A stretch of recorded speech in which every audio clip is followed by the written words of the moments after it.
ರಾಷ್ಟ್ರ ರಾಜಧಾನಿ ದೆಹಲಿ ಹಾಗೂ ಎನ್ಸಿಆರ್ ಪ್ರದೇಶದಲ್ಲಿ ವಾಯು ಮಾಲಿನ್ಯ ತೀವ್ರವಾಗಿದ್ದು ಜನಜೀವನ ಅಸ್ತವ್ಯಸ್ತಗೊಂಡಿದೆ.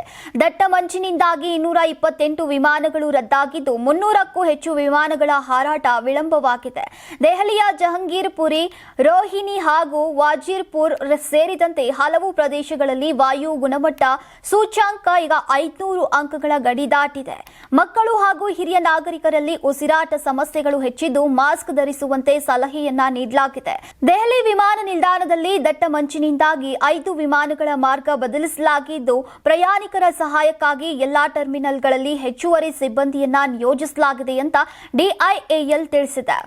ಇನ್ನು ವಾಯು ಮಾಲಿನ್ಯ ತೀವ್ರಗೊಂಡಿರುವಂತಹ ಹಿನ್ನೆಲೆಯಲ್ಲಿ ಸುಪ್ರೀಂ ಕೋರ್ಟ್ ಡಿಸೆಂಬರ್ 17ರಂದು ವಿಚಾರಣೆಯನ್ನ ನಡೆಸಲಿದೆ. ದೆಹಲಿ ಹೈಕೋರ್ಟ್ ವಕೀಲರು ಹಾಗೂ ಕಕ್ಷಿದಾರರಿಗೆ ವಿಡಿಯೋ ಕಾನ್ಫರೆನ್ಸ್ ಮೂಲಕ ಹಾಜರಾಗುವಂತೆ ಸೂಚಿಸಿದೆ.